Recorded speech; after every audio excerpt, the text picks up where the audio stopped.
கொங்கு மக்கள் கல்யாணத்துல அந்த வரவேற்புக்குன்னு ஒரு தனி அழகு இருக்குதுங்க.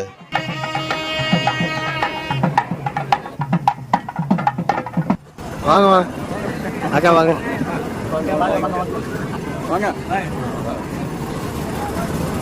மண்டபத்தோட வாசல்ல இருந்து உள்ள கேட் வரைக்கும் பொண்ணு வீட்டு சொந்தங்களும் மாப்பிள்ளை வீட்டு சொந்தங்களும் வாங்க. ஒரு 50 பேரோட இருப்பாங்க.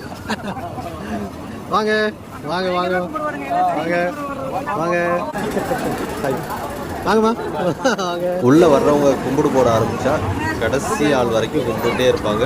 எல்லாரும் கும்பிட்டு போவாங்க. அது ஒரு மரியாதையா நல்லா இருக்கு பார்க்க. இந்த காலத்து ஜெனரேஷன் பிள்ளைகளுக்கு கும்பிடு போடுறோன்னு என்ன தெரியுமாட்டேங்குது, கை மேலேயே வரமாட்டேங்குது. ஆனால் நாங்களாம் அப்படி இல்லை.